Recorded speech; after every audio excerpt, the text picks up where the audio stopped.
Hi, it's Phoebe Blamey. Welcome to the Happy Money Journey podcast. Here I am. And today is International Women's Day. So today I really wanted to say hi to all those amazing, beautiful, wonderful women out there. One of the conversations I'm really looking forward to having today is why isn't there an International Men's Day? And I am also really wanting to talk about, obviously, the new report on the gender pay gap. Oh my God.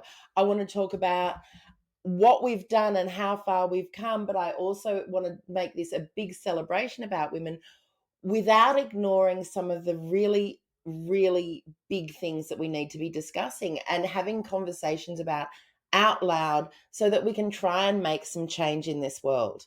One of them is obviously the gender pay gap and the conversations we're having about the gender pay gap.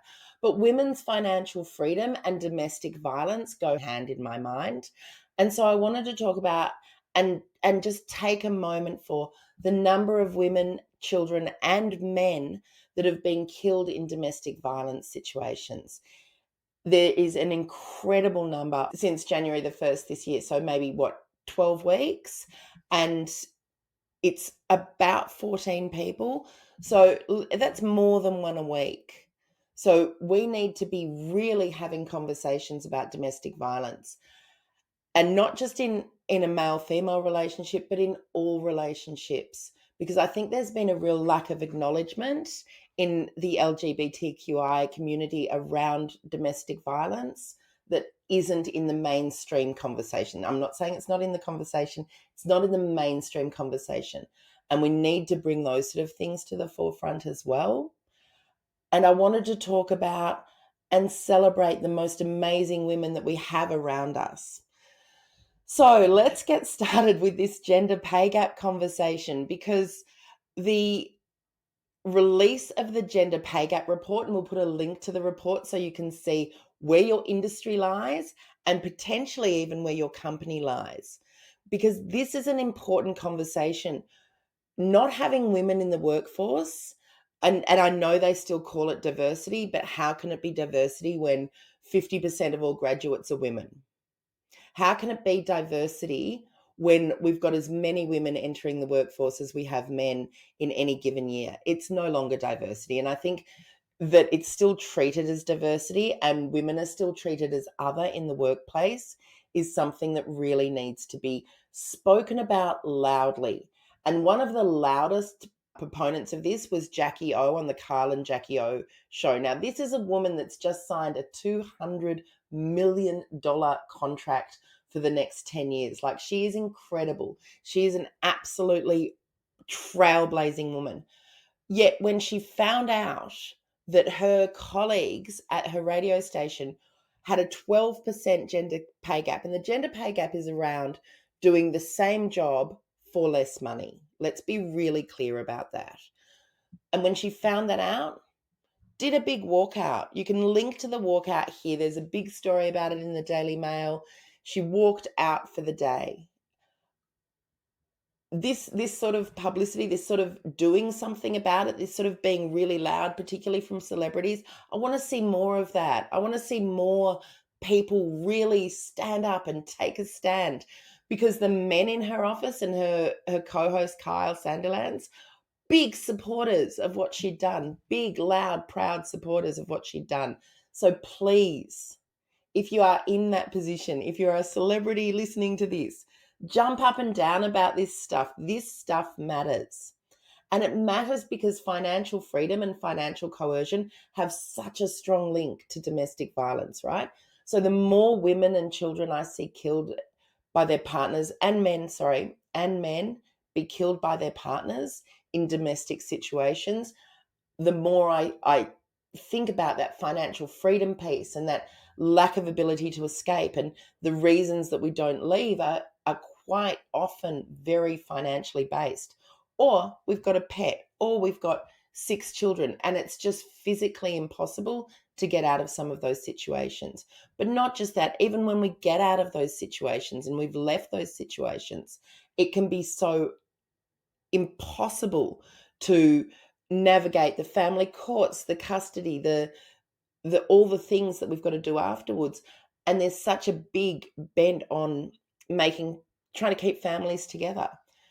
Men can change. I've seen it in my own life. I've seen men take courses, do amazing things, become amazing parents. So I know that men can change too. But if we're not having the conversation, and if we're not giving them examples and showing them people who have trailblazed, changed their behavior, made things different, and I'm not saying believe it, but it can happen. I've seen it happen. We need to be really focused on that financial freedom piece so that women are able to do what they want with their money. We need to be able to control our money, control our well-being, control our outcomes. Because one of the first things that I've seen in those sort of relationships is the control over money and the control over your ability to earn an income is one of the first things that hits. So we want to stop that, right? We want to get in and we want to stop that happening. In order to stop that happening, we need to be talking about it. And we need to be talking about it in terms of, what are we going to do next? How do we cut this? How do we stop this happening? And it needs to be a conversation that is coming from our governments and that actual action is being taken around it. The lack of home ownership and the lack of financial wellness in our community keeps women down, as does the gender pay gap, as does the lack of women in senior positions. Because we can't be what we can't see. We can't normalize having 50-50 boards or having anything like that until businesses start recognizing the value of different perspectives.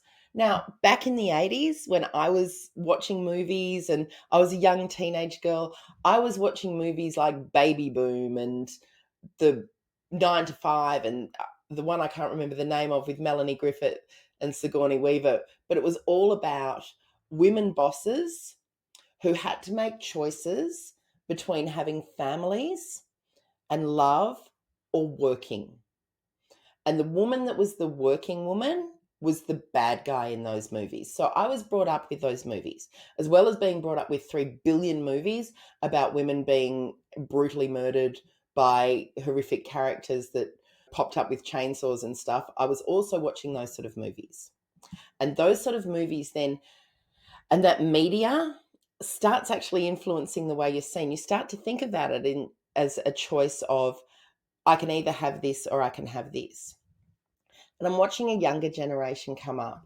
I'm watching a generation that can have it all, because they're watching things like The Morning Show and Wild, and they're watching things with strong female characters that can go out and just find love and find fulfillment at work, because there is no real reason in the actual human world that we couldn't do both.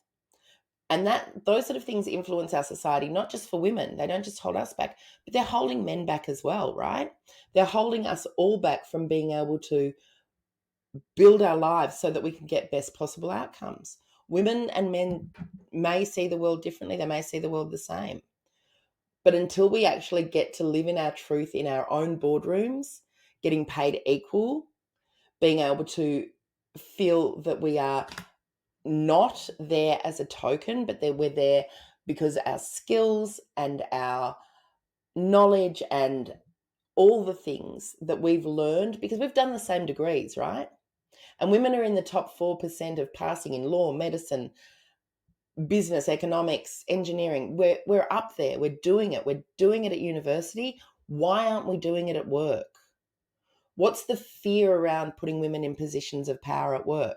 What's the fear in making women financially independent? And what's the fear in making women be able to jump to that next level? Why aren't there equal numbers of women in cabinet, in politics, in boardrooms, in local soccer?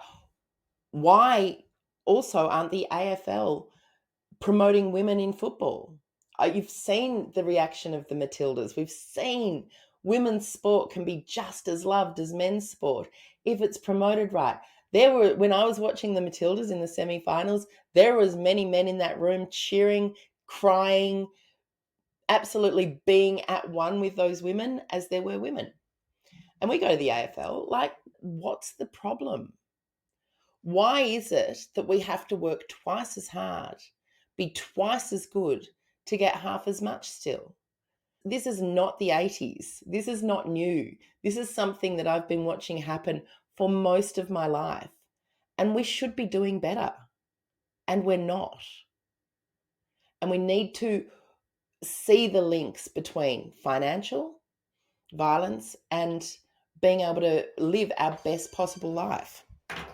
Sorry, just got interrupted. I forgot to switch my phone on silent. But we've got to be living our best possible life. And then we've got to celebrate. We've got to really get into the celebration of those women that do. And I think the biggest myth that we've got to let go is that myth of we can either have family or we can have work. We can either have family or we can have we can either have love or we can have a career. That is not true. We are not one person at work and one person at home. We are the same person all the time. And we're that authentic, brilliant, great mother, great ability to do whatever we want to do in our lives. We have the absolute, we've got more choices now than we've ever had in our lives, but we're still not being seen in the right places. We're not there. We're still seeing women like Christina Holgate bullied by the government for rewarding her staff because what she's doing is wrong. What she's doing is such a naturally good thing to do. Why wouldn't we be rewarding our staff? But it becomes this huge thing where some bully in the government just thinks that it's the right thing to do to bully this woman out of her position. We're seeing the new trend of the glass cliff. You put a woman in charge of a failing business, let's talk about why women can't be leaders. We've got to stop doing things like that and offer women the same kind of opportunities for success that we're offering men. We've got to change the narrative so that women are no longer other, that we are central to all of the communications, that we are central to all of the decisions, because we're here.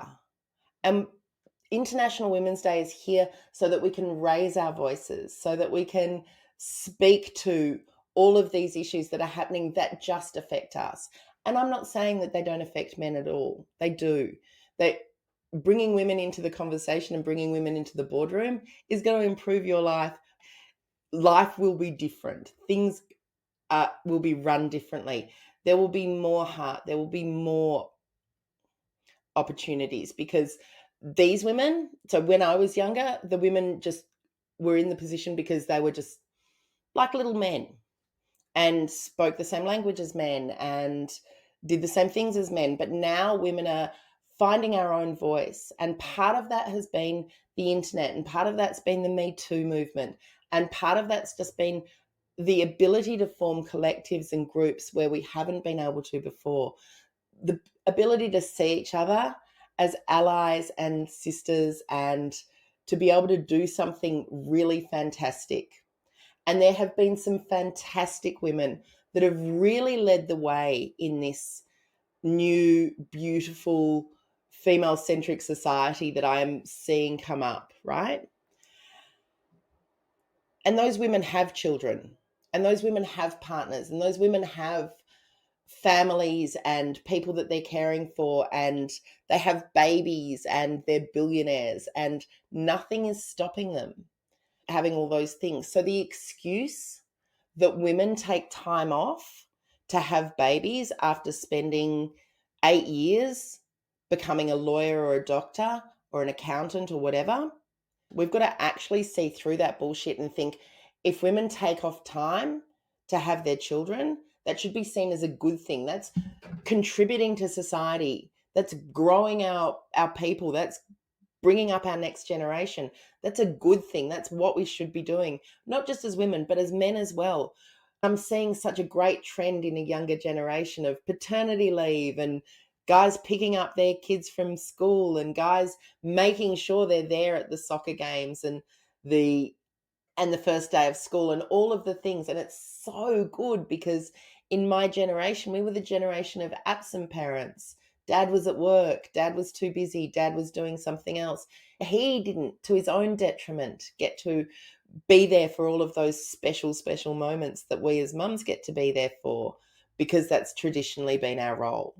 Opening it up opens it up for all of us, and it makes it a much better place to be. And I'm seeing some great dads, and I'm seeing some great contributions, and I'm seeing men as the most brilliant cheer squad of these women that are going out and running the world. So let's take a moment now to sit in our awesomeness, because you are awesome. As a woman, as a man, you are here to do something really special, and you are awesome. But I really want to take a moment and thank the wonderful women that came before me, that came before you, and that are here now. So here is a big thanks to Mia, to Melanie, to Ash, to Sam, to Julie, to Grace, to Julia, to Ita, to Edith, to Jermaine, to Vida, to Gail, to Maggie, to Tanya, to Lane, to Zoe, to Rosie, to these fearless, brilliant Australian women who changed the world, who changed our little corner of the world, and who shook up things, who were the first to do something, who were different, who were able to step out when they couldn't see anyone like them that had gone before them, that they went and stepped out anyway. And they stepped out so that they could be an inspiration to you and to me. They worked out somehow how they could be what they couldn't see. And these women are leaders. They were the first. So to those first women, happy International Women's Day. And to you amazing people, happy International Women's Day. I love and adore you. Have a brilliant day and enjoy the journey. Don't forget, you can find us on all the socials. We're on Happy Money Journey, on Instagram and on Facebook.